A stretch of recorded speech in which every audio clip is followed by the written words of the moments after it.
Hello, ladies and gentlemen. Welcome to the October 7th Instructional Committee meeting. We have a couple of things on our agenda tonight. It doesn't look to be too long or beefy a meeting. We have some reports on some wonderful programs that are being instituted and run in our district this year, and we'll have a quick follow-up on the first 2 days of our hybrid week, number one. So the Instructional Committee members are myself, Danielle Smith, Gina Cannon. That's okay. It's a long, and David Parker, who is participating remotely. So all of us are here. Other board members here are Tom Croto and Jim Richards. So without further ado, I would like to invite Kathleen to get us going, and then I know Jack has an announcement to make as well. Thank you. Before we begin the program tonight, if I could take a minute to review what happened today relative to a reported case of COVID-19 at Concord High School. Late last night, I received a call from one of our local reporters and indicating that he said that there was an additional third case, and why hadn't we heard anything? And I immediately, of course, went to the website. And my second thing was to call Donna and say, Donna, did you see the website? And as you all know, it's a site that the state runs to keep us informed about active cases across the state. They call it the dashboard. And sure enough, on the dashboard showed up an active case. But we were unaware of it. We received no notice from the Division of Public Health or from our school nurses. All of these people are in the works, so to speak, in terms of communicating that information to myself or any member of the staff over at central office. So first thing this morning, Donna called over to the Department of Health and Human Services and spoke to the folks on staff who were very cooperative, immediately began to investigate. It took them a while because I had to go through all the cases and identify it. And lo and behold, this afternoon it was reported to us that the posting of the active case at Concord High School was in error. We have a little graphic up there for you, just to make that point. But you know, I mean, the part of this is that it does get people concerned, you know, and I have to worry about staff and students and all the folks that support the operation at Concord High School. We weathered that storm throughout the day, but we're quite pleased when they called us back, said it was an error.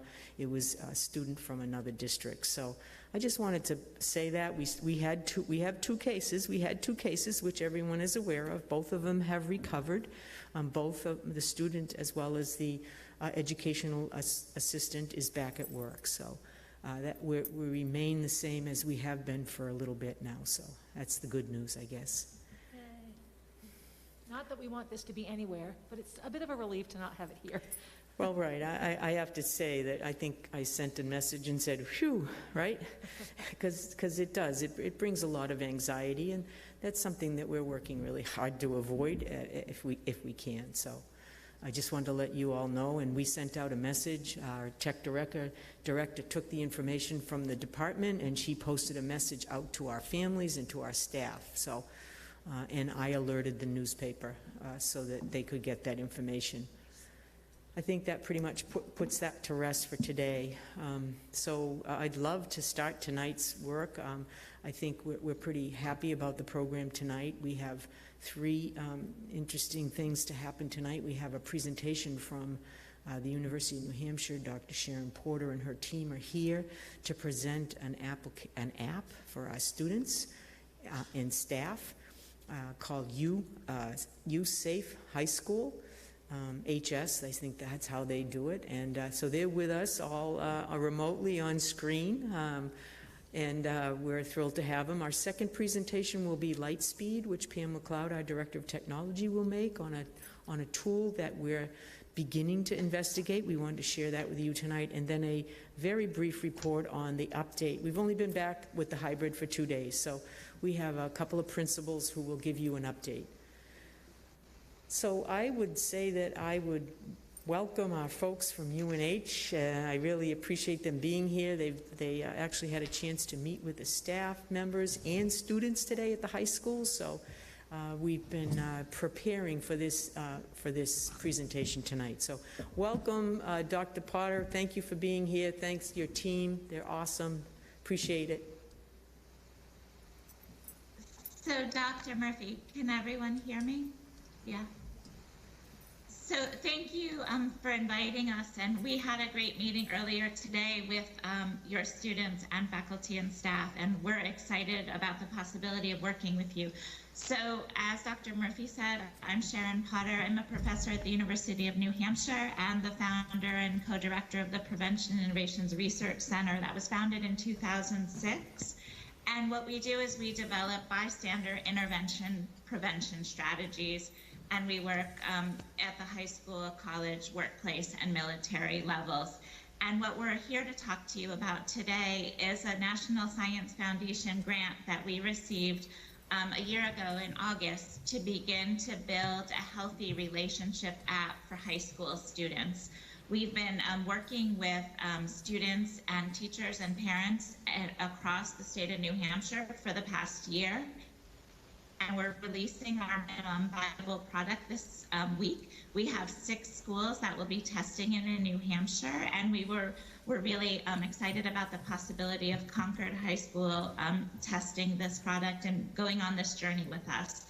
So I'm here with my colleagues, Lori Daw and Michelle Lynch. And Michelle Lynch is our technical wizard and the director of technical development, and she's going to show you just an overview of the app, and Lori and I are going to kind of jump in along the way, and we can answer any questions you all have. Okay, thank you very much, Sharon. And we will definitely do our best to keep this short and sweet, but if there are any questions, please feel free to jump in. I want to start by giving a quick overview of,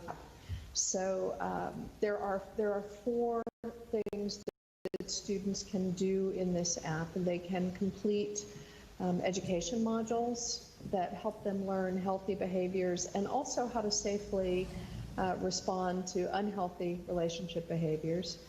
We have a history of offering prevention tools at the college level, and one of those tools has been brought forward to the high school app.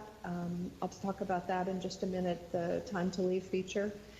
The app provides a place for students to send reports if there's something they're concerned about, and we also offer a wide range of resources that are customized by the schools who are participating in the pilot for students who want to reach out to either somebody at their school, somebody in the community, or somebody online. Along the bottom there are 2 other key features of the app, and these are accessed by school members through a laptop dashboard. One of those is a communication feature, which lets schools send push notifications onto the phones of their students when they want to give them reminders or perhaps links to videos or other materials. And the dashboard also provides foundational analytical information for schools. So it's possible for a high school to see how many students have completed a specific app, or also how often students use either the resources or the prevention tools. That is anonymous data, so we don't track that. I'll talk about that a bit more in a moment, but it does give you the ability to see what's happening school-wide. So let's take a quick walk through the app. These are screens that we've copied from the app that just show you how students get started. And to begin with, each high school involved in the pilot has a unique 5-digit code. So that's the very first thing that students do, and that's how we control the information, making sure that only students who have that code have access to it, and also that students see the right resource information. After that, they put in their first name or nickname, really whatever they'd like to choose at that point, and then their cell phone number. They then get a text confirmation to create the account, making the phone number the one piece of personally identifiable information that we capture from students. So we do know the phone number of students who are using the app. From there, students go to the home screen, which you see right here. And the home screen features an avatar, and this came from interviews that the team did with schools and students early on in this project last year. Basically, in order to make the educational modules fun to complete, we give students points, and they can use those points to customize an avatar. So what you see on the middle is the student going into their closet. These are all of the items available to them. There are quite a few items available without earning any credits, so they can change the skin color, the eye color, eyebrows, mouths, the shape of the head can be changed. And there's also a wide range of hair types, so that students basically have the ability to create an avatar that looks the way they want it to, even before they start the educational pieces. And you can just see an example here of a customized avatar, and how from those basic pieces they can sort of quickly create that. So I mentioned that this, the avatar and the gamification is there to make the learning modules more interesting. We won't go through this in detail, but I just want you to understand that there are 8 different topics, beginning with healthy relationships and ending with self-care. And within each of these topics, there are between 3 and 6 modules, and they really are micro-learning modules. They can be completed by a student in somewhere between 3 and 5 minutes. And what that means is that students can complete a module and get points and when it's not too onerous for them to be able to do that. You know, we wanted a scenario where students could complete a module, for example, between classes, or you know, quickly do one at lunch. So as a student moves into the Learn and Earn module, the educational module here, they first see healthy relationships. That is required to be completed. There are 4 modules to that, and they must go through those before they can move on to others.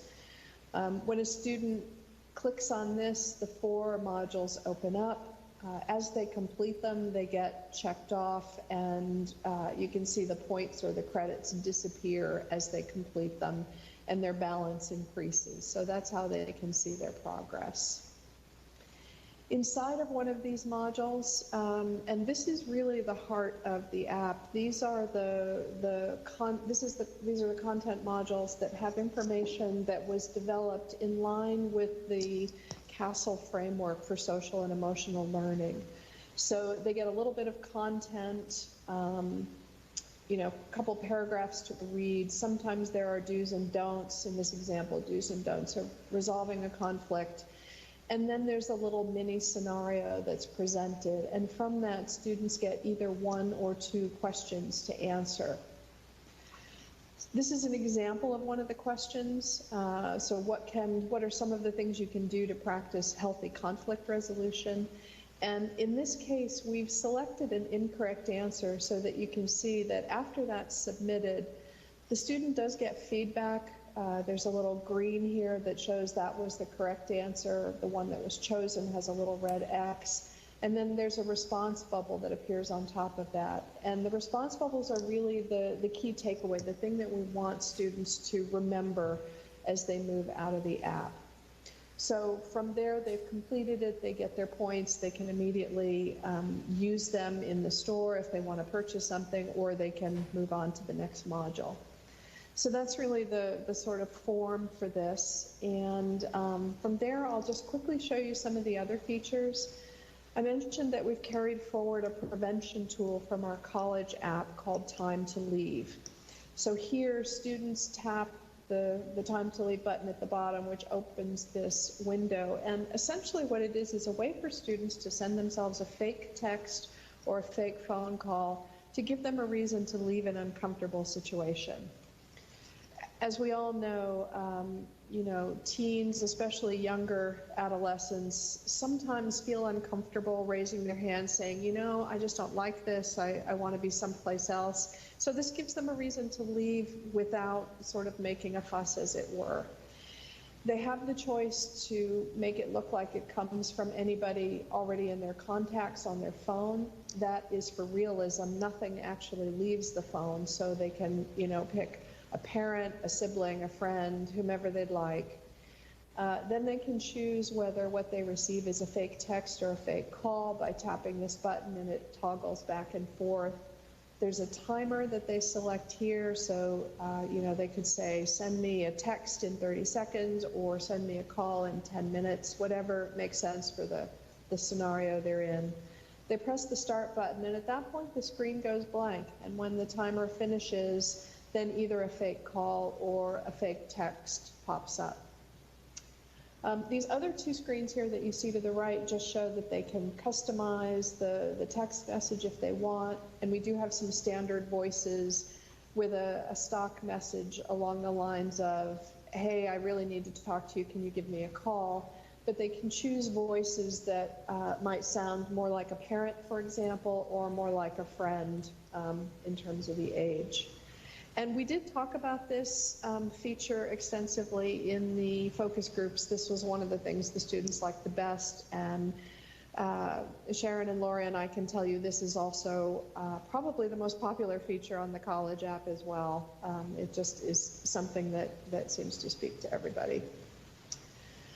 I mentioned that we offer students a wide range of customizable resources. There are 3 categories of resources: those in your school, those in the community, and those online. And as part of setting up the pilot, what we do is we provide a spreadsheet with all of the information we've been able to gather, and then the school updates it. So, for example, here you see school resources, including principal's office, dean of students, school counseling. But these are both the category names and the information inside these categories is customized by the pilot school. So you can adapt this to whatever these things are called in your environment or create new categories. Online resources, of course, this is a place where students go for information. Sharon's team at PERC has done extensive research and pulled together resources over 17 different categories, and those categories are broken into 2 groups, either categories for people who are experiencing harm, for example, racism, bullying, you know, maybe they have a friend who has a partner who's treating them badly.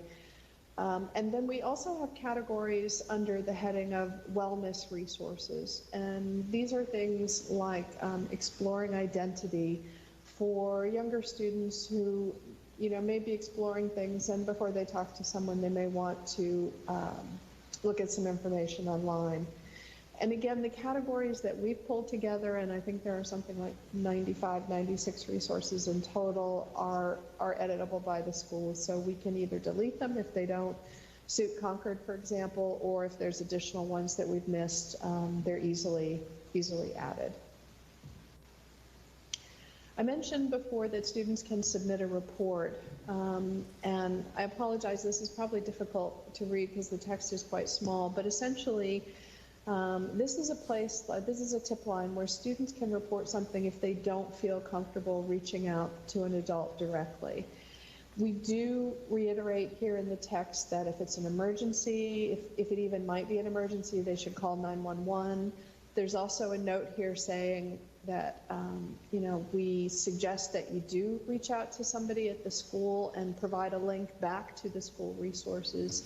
But if at the end of the day, the only way they want to report a concern or a potential problem is via online, then this form is available to them.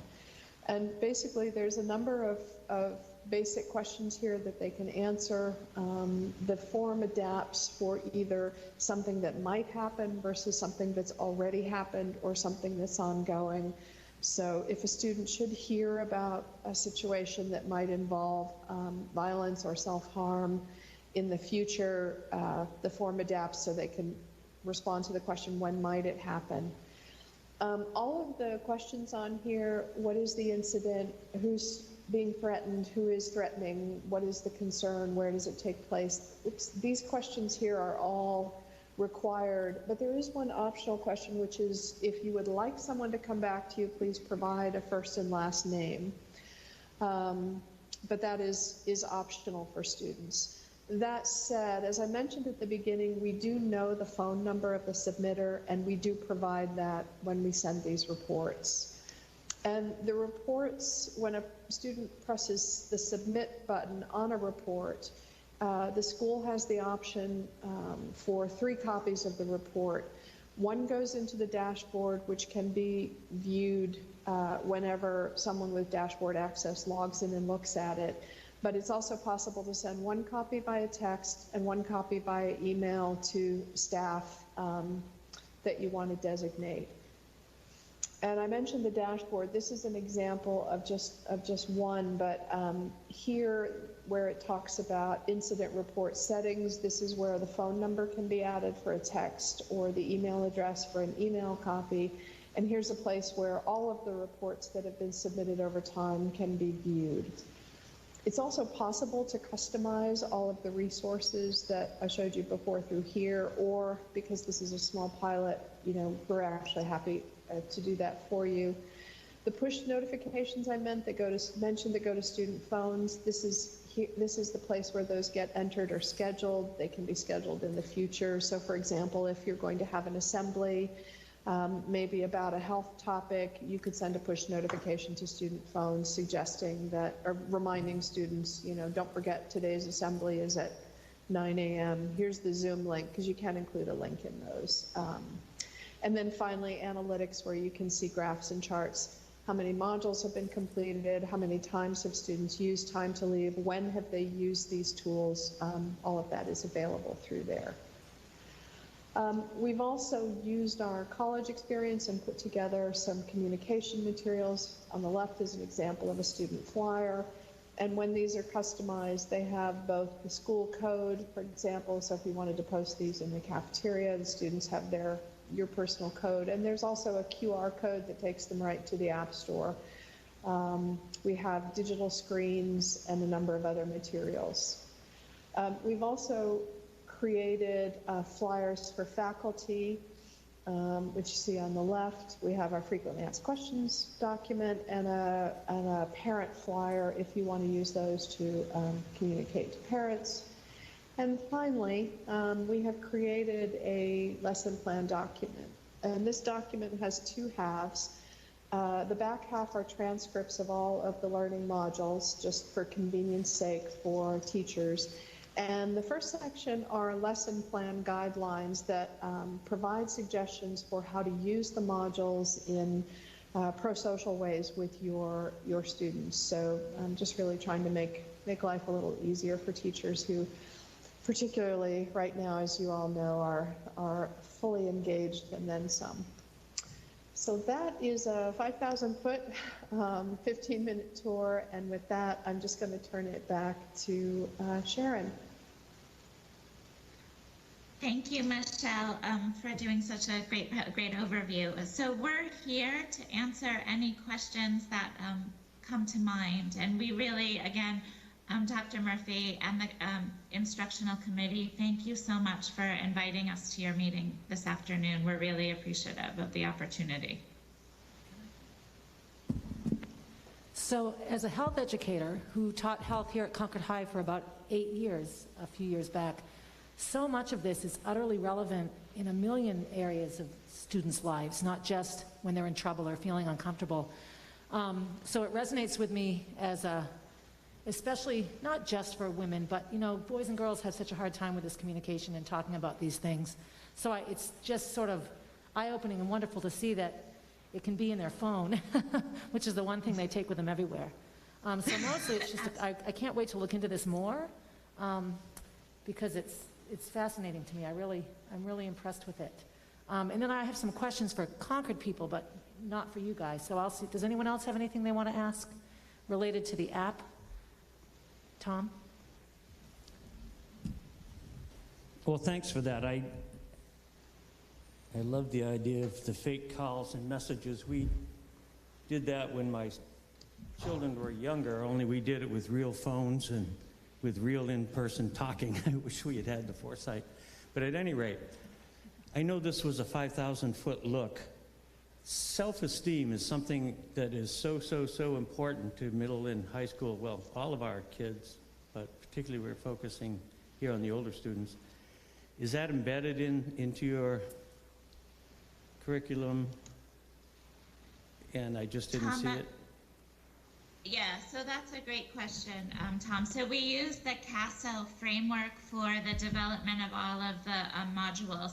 And basically, we provide an overview of the topics, some basic definitions, some myths, and then we have different scenarios that were informed by all of the teenagers we were able to work with over the past year. And basically, we provide solutions for students to help their friends, to notify an adult. So really confidence building ways to intervene in troubling situations, and also to recognize situations as well. So while we don't have a module that's self-esteem, all of the ways that we're encouraging students to learn about the problems and to work with the adults in their school and in their life and in their friends are ways to build confidence in not only identifying these types of situations, but being part of the community to address and prevent these situations. Thank you. The other piece that I think speaks to self-esteem, at least from my observation, is when we empower students to trust their instincts and to reframe their opinions, starting with the word I'm feeling uncomfortable, as opposed to you're making me uncomfortable. I think that's an implicit transfer of power from what's happening to the student themselves. At least this was an observation I've had often in health class. All of these activities foster that inner confidence that so many kids don't have. And I thought the same thing, Tom, about the fake phone call. I have a daughter who just graduated high school, and when she would be uncomfortable in school, she would text me, and then I would call the school and have her dismissed or call to her guidance counselor or whatever. It was our little secret code because she didn't want to speak up when she was uncomfortable. So it's a similar thing where you can utilize somebody outside of the immediate situation to help you out. So that's a pretty unique feature. It stood out to me as well. And the other thing I would just point out, this is Sharon, is that one of the colleagues who's on our team is a psychologist, and a lot of the reframing in the advice and the prevention is about using I statements and about talking about them, and actually some of the quiz questions focus on these use of I statements. So thank you so much for bringing that up. Does anyone else have questions for our visitors here? If not, I have a couple for you, Kathleen, but, Yeah, just let me give you a quick Yeah, overview, too. We met with them early on with some folks to go over this first, and then your safety compliance officer, Karen Fisher-Anderson, also met with them and discussed the curriculum components, because that was really important. And as you know, Donna oversees the cell committee in the district, and part of their work is around the CASEL curriculum. So it seems that this is a nice app to be able to be integrated into a lot of the work that we're doing. Today, I was going to ask Mike to make a comment about today's work with the students at the high school, and Michael and his team. So, Mike, would you just kind of share what happened today? Sure. We had a chance to meet with Sharon and her team this morning. We had all the guidance counselors there, and we had 4 students. We invited 12, but because of the types of students that we invited, most of them chose to go to class. A definite problem with their value system, I think. But we're going to be working on 2 things now. I mean, clearly the value of this is self-evident, I think. But the easy part is going to be just choosing the materials we want to upload to the app that represent the high school and make connections for people to different resources that we have. A little bit more difficult is figuring out the best way to roll this out to our kids. Now, the obvious way would be through an advisory. And I know that Concord has, before the lights went out last March, we had a weekly advisory. We are also planning on instituting, we have people working on a master schedule proposal that will have a daily advisory, which is really important, but that's going to be at the earliest next year. So we kind of have to find a different venue to do that. We do know we want to do small groups, and we like to have, in addition to an adult, we'd like to have a student ambassador. And that's really what the students who are with us this morning are going to do, so that they can deliver the message to their peers. I think the other part is just making this program part of the conversation with parents, counselors with their kids when they're talking with them, and certainly just in the schools in general, that this is something that we refer to. Health classes, Barb, obviously, it's a Perfect natural place. Yeah. for that. And These are, the list of things available on this app, they're not there now, but they address things in each of the 5 topics that are addressed in health class, both as freshmen and juniors. So that thought came to mind, that this would be a good place for, first quarter, introducing it, but then checking in all year long. Anyone that has health will get to check in on this. The other piece, as you're looking to decide what features of the app to start with, I would encourage you to have health educators, AP psych teachers, all of those social sciences, and I mean, any teacher is going to be keyed into students, but those teachers that teach these things might have a set of eyes that are different than yours, or a guidance counselor who's not in class all the time. Yeah. Those kinds of things. I mean, I'm Karen sure you'll do that Fisher anyway. Anderson is also with us, and she's going to be a big part of this. Yeah. I know if I were teaching health here now, I'd be all over it. It's wonderful. So that had been my big question for you, Mike, was who will be teaching this to the kids, and then, ultimately, would we want all students to have it? Absolutely. Okay. Yep. Now, is this iPhone and Android, like it's a smartphone app, yes? Most kids have those. Do we have a lot of kids that don't have those phones? No, I think, as we all know, and Sharon referred to this, most kids, it's closer to them than the right hand, so. Yeah, exactly. I think It that's never gonna be a big leaves. issue. Okay. Gina?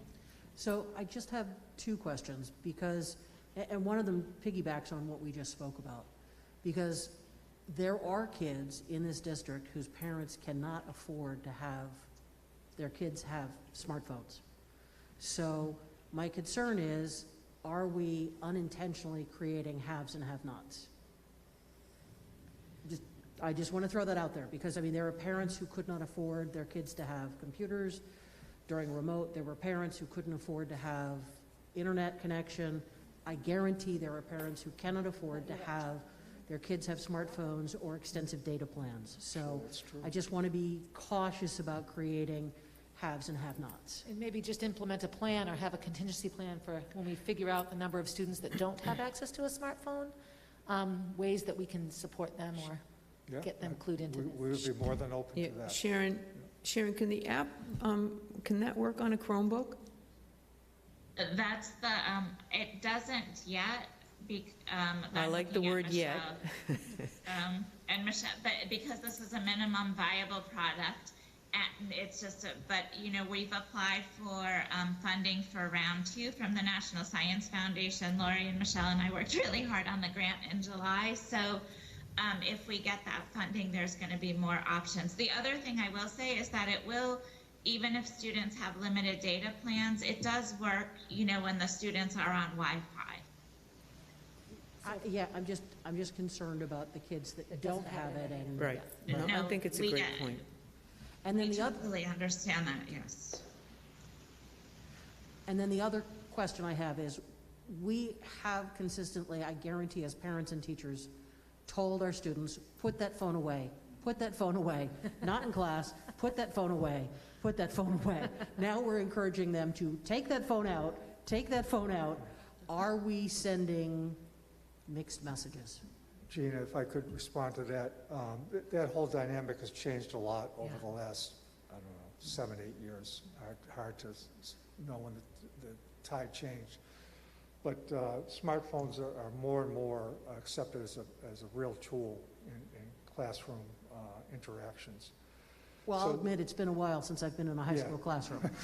So, you know, that dynamic was certainly there when smartphones were becoming popular, but now more and more, there's such an essential part of modern life that they've been incorporated into classroom activities. Okay. I just want to make sure we're not sending I understand. mixed messages there to the kids.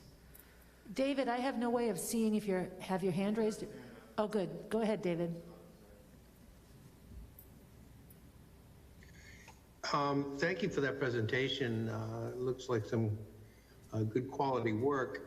I agree with Mike and Gina, you bring up a really good point, but I think what we're doing in schools is trying to get appropriate use of phones, not really tell them, yeah, put them down when I'm teaching your class, please. But I may want to give you an assignment that you would put on it. So I think appropriate use is as Mike said, is getting better. They can put them down. Yeah, you have to stay on it, but they can also pick them up. So thank you. Thank you, David. Any other questions from anyone? Well, I'm excited. Mike, keep me in the loop if you don't mind. Thank you. Great, well, thanks. Thanks to the UNH team. Dr. Potter, appreciate you all coming and spending some time with us tonight, and I know that we're going to be in contact again, so thanks so much, everybody. Lori, Michelle, Thank you. Thanks so much for your time. appreciate it. Yeah, thank you very much for this opportunity. So tonight, I also wanted to share another tool. It's just in the beginning stages, so I want to frame it up like that. But you know, I like to bring things to you that we're looking at, just so that you can have an understanding of how we continue to work around student safety. This has been a big issue for the community. This particular app certainly addresses some of the concerns you've had over reporting and ability to report, and this will be very well aligned to Karen Fisher Anderson's work. But we also have another tool called Lightspeed that our IT director, Pam McLeod, would like to share with you tonight. So, Pam? Thank you. One sec here.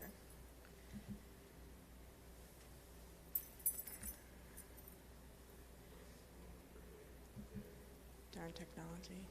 All right. All right, so particularly after we've gone into remote learning and our kids are on their devices so much and they're often so isolated in their homes, Karen Fisher Anderson and I were talking about automated ways for us to know if students were in trouble. So I happened to see Lightspeed is our content filter that we use. It's already installed on every Chromebook. And that's the system that, you know, keeps kids safe and keeps them from accessing websites that they shouldn't access. But it also has this feature called Safety Check. Safety Check is a self-harm alert, which is artificial intelligence driven. And it actually gives us notifications when we have an event through whatever algorithm that they think a student has been sort of flagged. It also has flags, but this is different than the flags. This is a very, sort of becomes a high priority alert that goes out by email in very specific situations. So the right-hand side is not real student data. This is from their website. But you can see the sample student searched how to kill yourself, and that immediately generates the safety check for that student. Those are the types of alerts that we can see on that site. So we're just in the early stages of this. We're looking at it. We're watching, you know, what happens when these are generated, and both taking action but also thinking about our process and thinking what we would do with them next.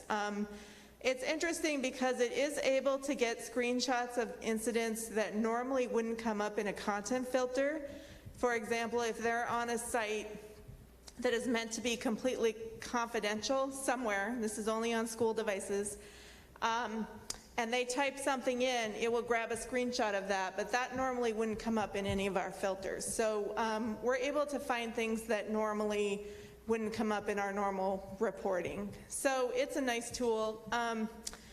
I think it's worth mentioning that they also have a violence alert, so I think potentially looking for school violence, but it's in beta, and when we tested that, there were so many false positives that we just turned it off. It was just too much. But the self-harm alert does seem to be a little bit more on point for our students. So I guess stay tuned. We're really looking for, more information and talking more about what we should and could do with this. So you say school devices? Yes. If I'm a student at Concord High and I'm on my phone, I'm logged into school Wi-Fi, so does my phone become a school device? No. No. So we However, really- if you're on your home computer and you're logged into a Chrome browser with your school account, Oh, then it comes up. then it might come up, yes. So it does it one way but not the other? That makes- Yes, yeah, okay. it really works. It's based off of Google, Yeah, yes. Yeah.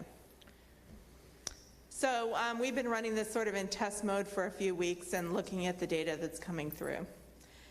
Short and simple, that's really what I wanted to share with you. Not a lot of detail, but we are getting hits off of this, unfortunately, and taking action on them. So to date, we've met with the high school administrative team as well as the middle school administrative team. So our next step in this is a process. What happens when we get the alert? What are the protocols? Who's responsible? All of those issues, we're now in the phase of design. We would like to come back to this committee and share that process with you. We think this is critical right now. I know that you all have talked about mental health and behavioral health, and this is a component of it, and this is keeping our kids safe. But I do need to work with the team. We also know that we want to sit with the police department because they will be integral partners in this work with us, as well as some of the local agencies that help kids when they have issues like this. For instance, NAMI, the suicide hotline, all of those, and some of those resources that Dr. Potter just talked about, we want to make sure that we've alerted them to how we're working and how parents can get help. So just a quick, here we are, and we'll try to answer questions. Will parents and parents and students be notified that this app, once it rolls out, will be in the background? Absolutely. Okay. They need to know that they already know that anything that's on our server and our Chromebooks, whatever, that's property of the Concord School District, so they do know that. But this would be important to let them know that we are aware when students go beyond the walls of where they're supposed to be when on their computers. So we'll make sure parents and students understand that. Danielle, Tom, do you have questions? David, do you have any questions? Yeah, I'm really not sure how this works, but I'll champion your cause. I think it's really important that we are working on paying attention to our mental health issues. It's something that I've spoken about a lot. And having access to, I'm not sure how this is going to work, but I like the fact that you're doing it. Okay, thank you. Thank you. So to the rest of the committee, when Kathleen and I were talking about the meetings coming up and what would be presented when, we've had such a crazy 2 years that the board involvement in day-to-day school activities has ballooned. And I remember 8 years ago on the instructional committee, we got wonderful reports about things that were happening, and we got children in front of us, and those were fun days. So I didn't feel that this was something we needed to hassle back and forth and vote on and all of this. I felt that we really needed to let the district do what the district is supposed to do, which is find these things and implement them and keep us posted. So I guess what I would request is, so we're unrolling both of these things. The app especially is much more student immediate.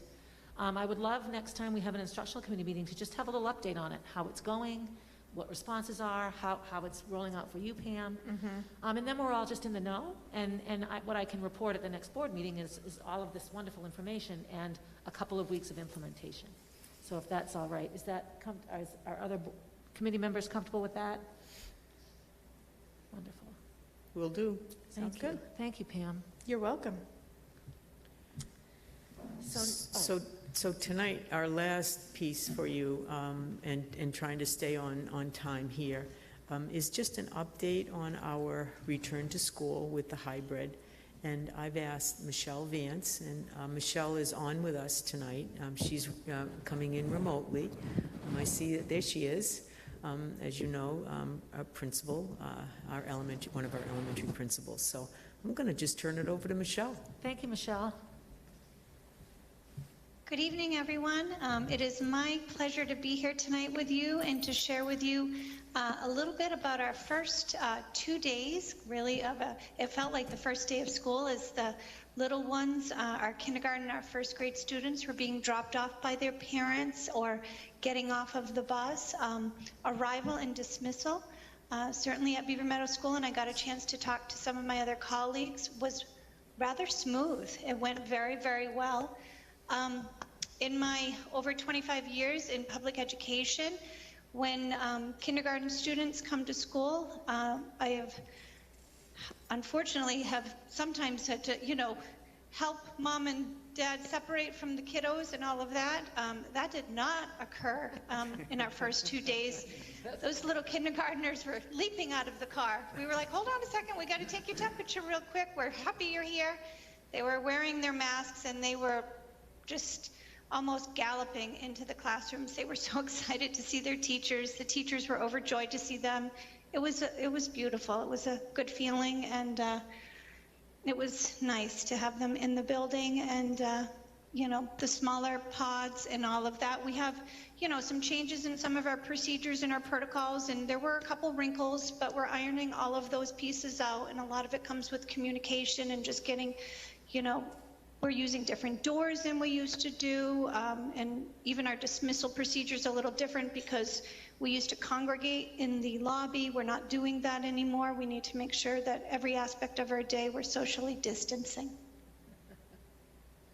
I'm happy to answer any questions that you have, but I just wanted to share that piece with you. I was just going to speculate on how one social distances from an adorable 5-year-old.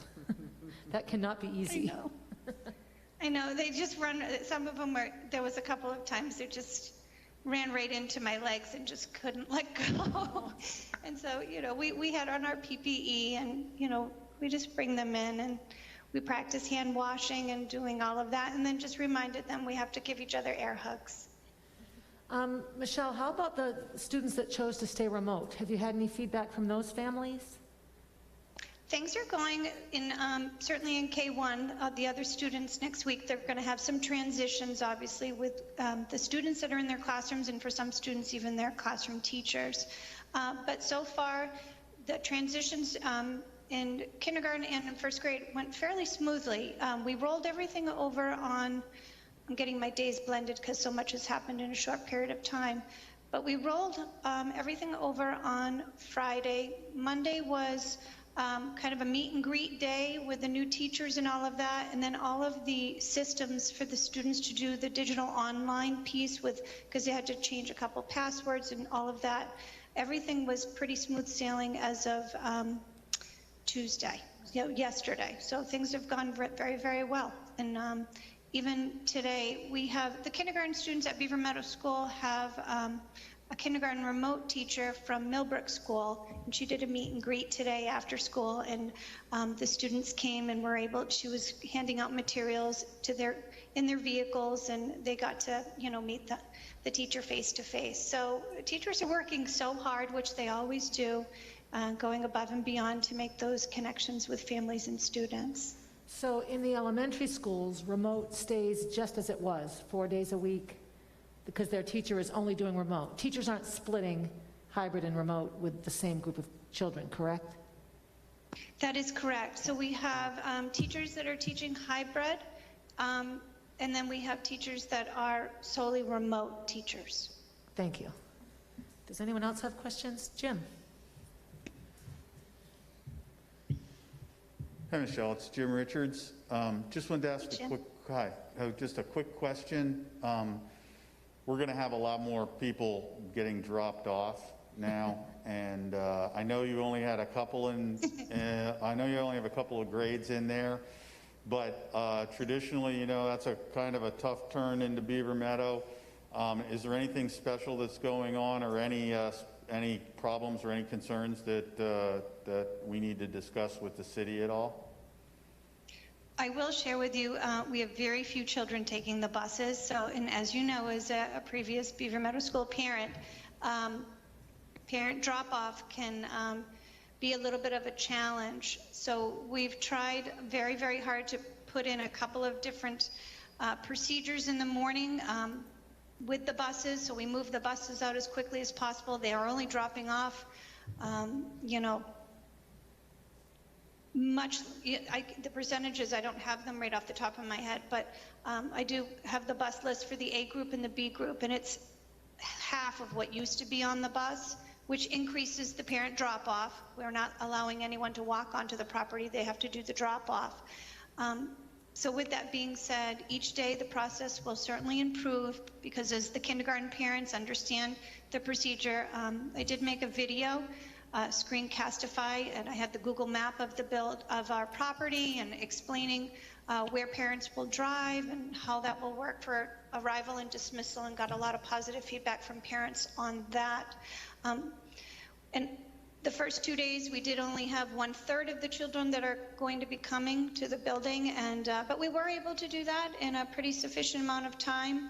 Tuesday might be a little bit different, and you know, in advance, I want to thank families for being patient. Even yesterday, we were at dismissal, thanking families for being so patient in the line, and they were so gracious and so kind. They said, "It's totally worth it. Totally worth it, Mrs. Vance." But like you said, there is a little bit of a backup that sometimes goes all the way down to Sylvester. Okay. At this time, though, I think we're a little bit short on crossing guards. So we've had some staff members have to go out and assist with crossing guards. Okay. And I just would encourage you, thanks. It sounds like you did a lot of planning and you've done a lot of work, and I want to thank you and the teachers and everyone for that.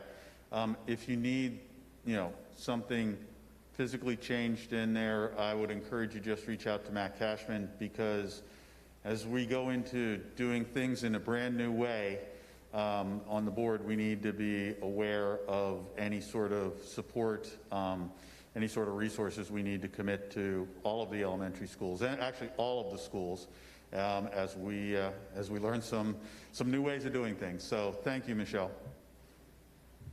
Absolutely, thank you. Go for it, Tom. So, Michelle, thank you very much for that.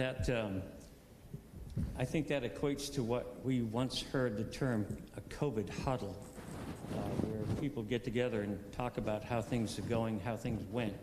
And I would encourage Kathleen, please, to have other building principals who are hitting the ground running to come and talk with us more as we move forward into this process. This is the kind of stuff that I feel like we need to hear, that, you know, people who with boots on the ground right inside the building saying, you know, kids came and hugged me, but, you know, we talked about the things that they need to do, and that's the type of stuff we need to hear about, and I appreciate it. Thank you. Thank you, Michelle. Absolutely, thank you all. Yeah, the only thing I would add is sort of, and I'm sure you all have already thought about this, but how things may need to change as the weather changes. When we have large snow piles, and how the cars may need to go somewhere else because the roads aren't as wide, because the plow didn't, whatever. Just to sort of have that in the back of your mind. Thank you, that's a very good point. David, you have a question? Oh, thank you. Yes. Thank you very much for that presentation, and like Jim, it's really nice to hear how everyone gets excited about these kids coming back to school.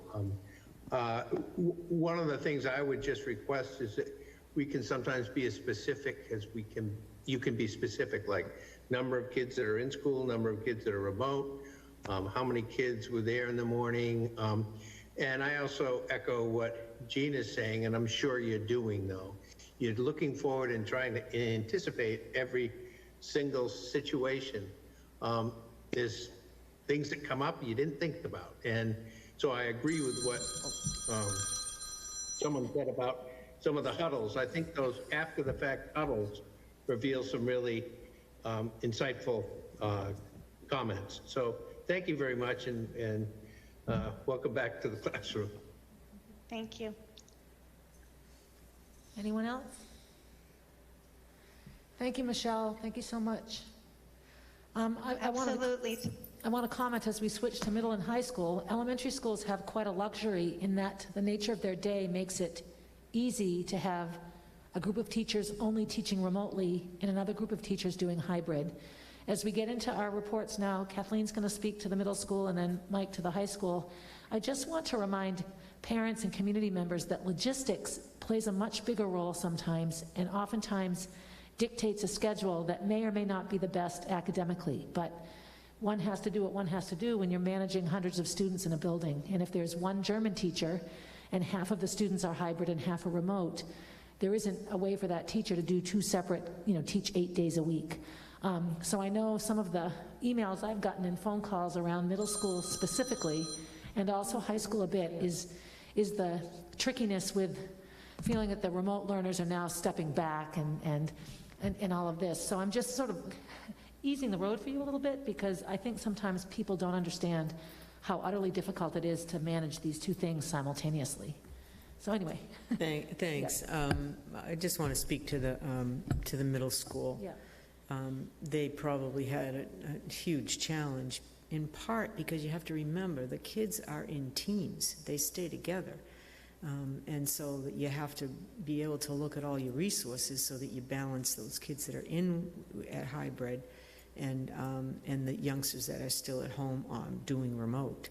So you had to look at the resources available, but it isn't just one teacher for all the subjects now. Now you're talking about a teacher who's certified in a subject. Perhaps they might be an English language arts, social studies. They may do two subjects, as is the case in grade 6. There's some of those. So, then you have your science teachers, your social studies, math. So that brings on a different challenge than the elementary school. But they opened. Both Donna and I had a chance to visit over at Runlet. Things went very well. Dismissal, drop-off and dismissal went well. They didn't have any issues in that respect. Kids are active in after school. The after-school programs continue.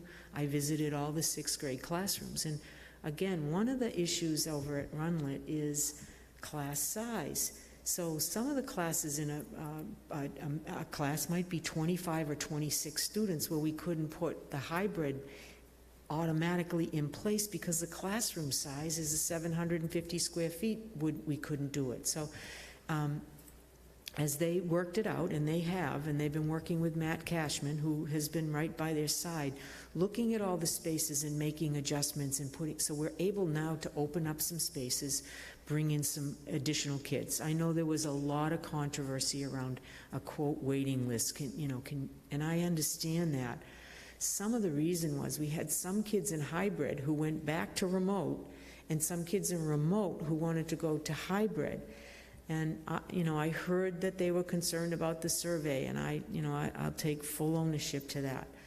But when it came in late, and as a result, it did make it more complex for the administrative team over there. But they're working on it, and they're bringing in all those youngsters and the families that had a desire to be in hybrid and face-to-face. Teachers were happy. I talked to the kids, Donna and I did, and I asked them straight out, are you glad you're here? And to a youngster, they were happy to be back at school with their buds, and we did check out a lot of available space so that we know that those plans we can bring in more of the hybrid kids. You might not be able to answer this because you're not there all the time, but right. So for people that might not understand how Runlet works, each grade has clusters, grade 6, cluster 1, cluster 2. So you could have in cluster 6-1, 4 kids that are on a remote waiting list, and maybe there are 4 spaces open in cluster 6-7, but now they're changing their cluster. So this becomes another Right, setback. she and then didn't want to do that. She didn't want, she right. didn't want to have, she was trying to keep them in their team. Now, Yeah. remember, she was also taking the way that the high school did their cohorts, so that we could make sure the cohorts and the kids were in the same grouping, A or B, from high school to middle to elementary. Right, right. So there were a lot of moving parts. Paulette will be here at our next meeting and do a presentation just like Michelle did. Perfect. Michael's here, he'll do the high school tonight. We'll keep doing this. We want to keep, I agree with Mr. Croto that we should have, they have their boots on the ground. Yeah, yeah. And they have a better sense of it, so. And all in all, you know, we got some really positive things, and we got some issues that we need to improve on. Right. Tom, Gina, Jen, Gina, So, sorry. Danielle. I just want to encourage parents, you know, that I hate the term that this is an unprecedented situation, but I just hate that. I've heard it for too many months. I'm ready for it to be over. Unfortunately, it's not over. And so I think that parents need to be a little patient, because there are so many different moving parts that all have to get configured and then reconfigured and then reconfigured. It's not just the teachers, it's not just the rooms, it's not just the cohorts, it's not just the subjects, it's not just the cafeteria, it's not just lunch, it's not just buses. It's, yeah, I mean, there are lots and lots of moving parts. So I would encourage parents, if you are not thrilled, definitely talk to your building principal, but have some patience, try to have some grace, because we're all working as hard as we can to make sure that all the kids get the best of everything. Thank you. Well said, Gina, thank you. David, do you have any comments or input? Nope, I'm good for now. Thank you. All right, thank you. Thank you, Kathleen. I'm going to let Yeah. Principal Reardon talk about the high school. Okay, so it was genuinely exciting for us to finally, in addition to CRTC kids, to have our freshmen coming back. First cohort finished their second day today, and the second cohort will finish tomorrow. And many of us gathered at the end of the day today to applaud the freshmen as they left the building on finishing the first week of school, and they're still standing. They're a great bunch of kids, from everything I can tell. I talked to them over the intercom, stressing two things. One is cooperation, because of the, excuse me, Gina, the unprecedented situation we're in.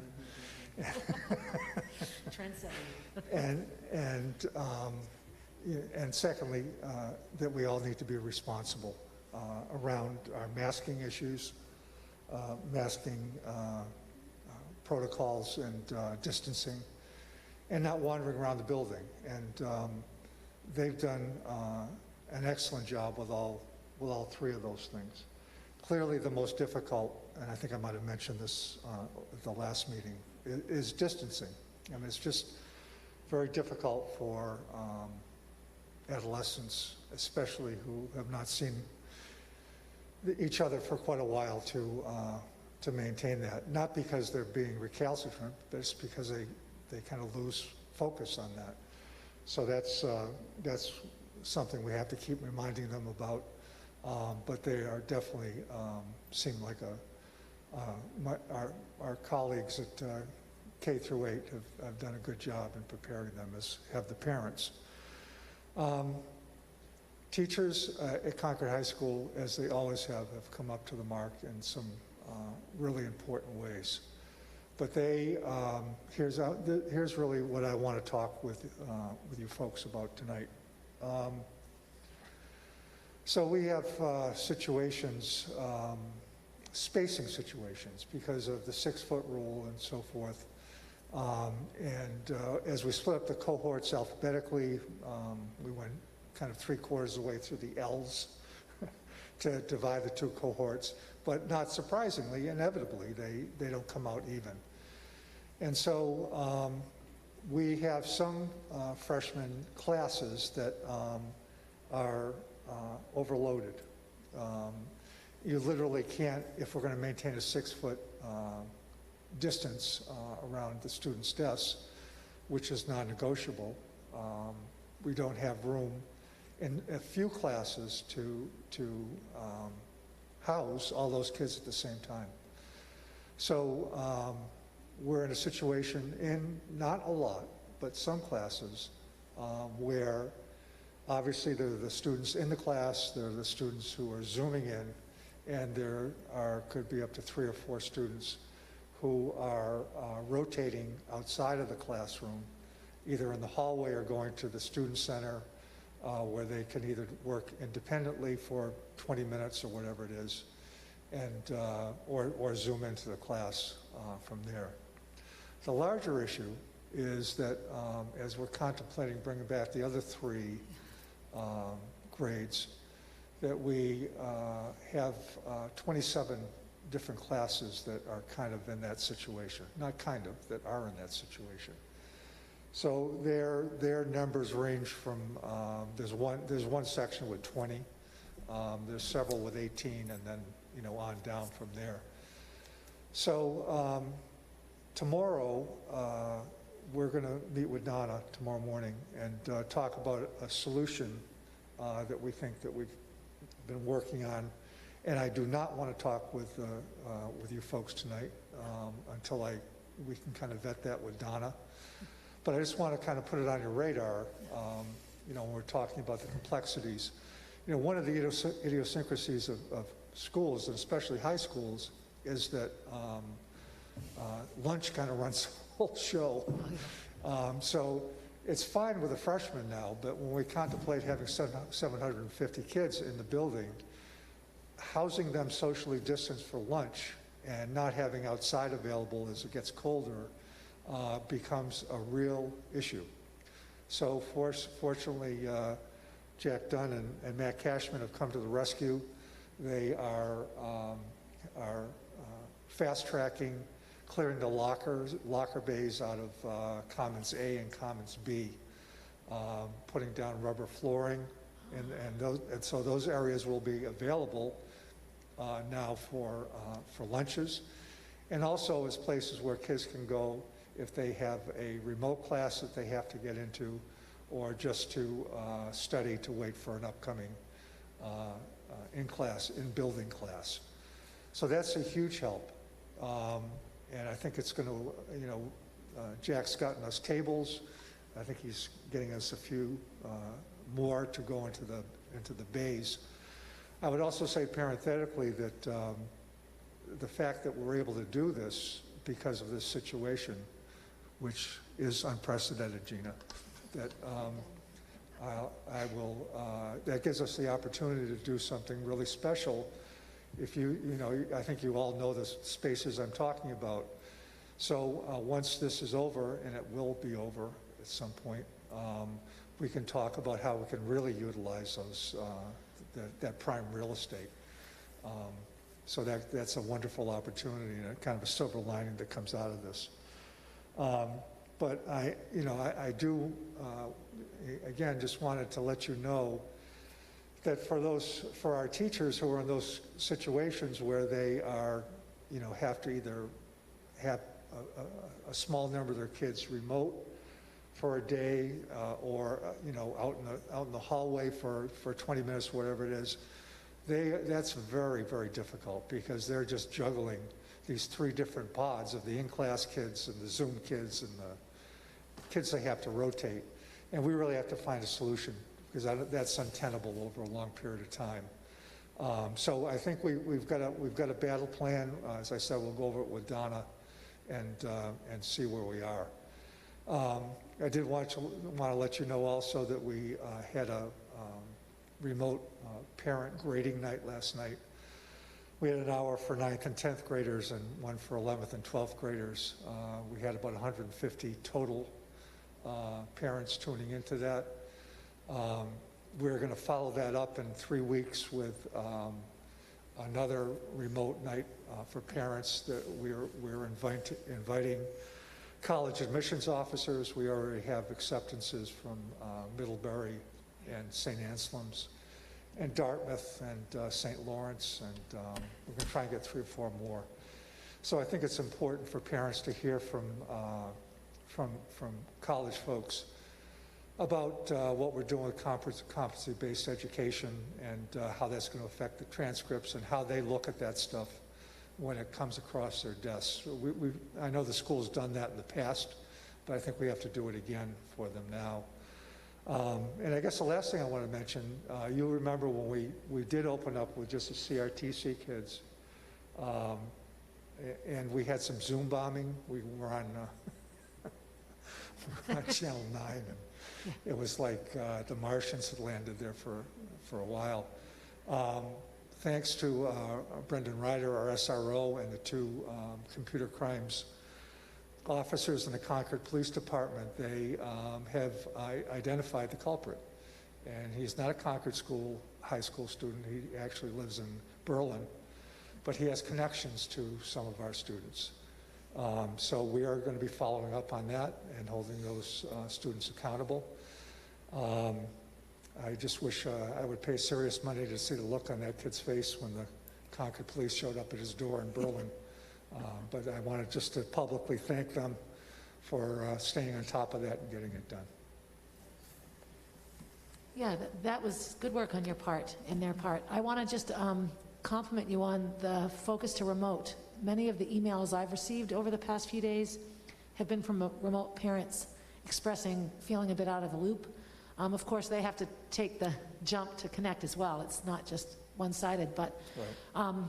I think that's important. We're so focused on the hybrid because this is the new piece that it's easy to forget the kids that aren't changing, but their day is changing. And it's why I mentioned how seamless the elementary can be. You know, they aren't dealing with teachers certified in one area and clusters and freshman groups and all this. So yeah. I appreciate the effort. I know it must not be easy at all. I would say, Barb, that we're kind of a victim of our own teachers' success. They did such a wonderful job this fall right. of kind of reconfiguring how they thought about teaching remotely. And that was going so well that when we, you know, and our priority was one, to get kids back in the building, but also you know, just to, well, I can't remember what I was going to say. It's, you know, they really came up to the mark in offering a really good experience for kids in a remote setting. That's not what we do naturally. We're not a remote high school. We're not VLAX. But I understand why parents who want to keep their kids remote, I understand why they want to do it. And I understand they feel a sense of loss, that everything was going smoothly, and now, what I was going to say is that we didn't want to have kids change teachers, and we haven't done that. But what that's meant is that we've had to have the kids probably have less quantitative time. The remote kids have less quantitative time with their teachers than they did when they were in fully remote mode. Right. Well, it makes sense. I mean, you can understand why. Yeah, and we understand why, but I also understand their frustration with that. I just wanted to acknowledge it. Thank you. Yeah. Does anyone else have any questions or comments for Mr. Reardon? David, do you have anything to input? Mike, thank you. And I think that it is a big challenge. We went from remote to in-person.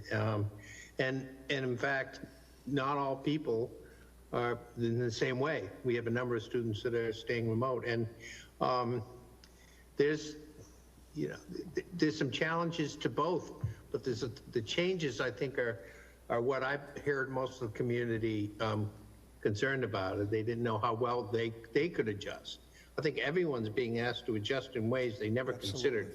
Yeah. And, you know, I realized the word that I'm not very good at, but is patient. Let's give us a little bit of time to work this model out, and I'm sure you'll figure it out as well as you did with the remote. So thanks. Hard stuff. So appreciate it. Thanks, Dave. Jim, do you have anything to add? I think we're That just about sums up our does. And presentations. I don't see any members of the public here for comment. I want to reiterate and point out that I sort of insisted we have the meetings here because it's important to me that if community members want to come and speak to this, right now this committee is in the thick of it, that we have a venue big enough. If this were at the boardroom right now with all the extra school staff that need to come, we'd be at full capacity. So I'm always disappointed when I don't see public here, but I want to just thank all of our technical people behind the board that have to work extra to make this happen. It's important. We love you. So I will accept a motion to adjourn. Second? Oh, I'll make it? the motion, and you can second it. There we Okay. go. So committee members, all those in favor of adjourning, please say aye. Aye. Aye. Excellent. Any opposed? I didn't think so. All right, thank you, everybody. Thank you so Thank much. you.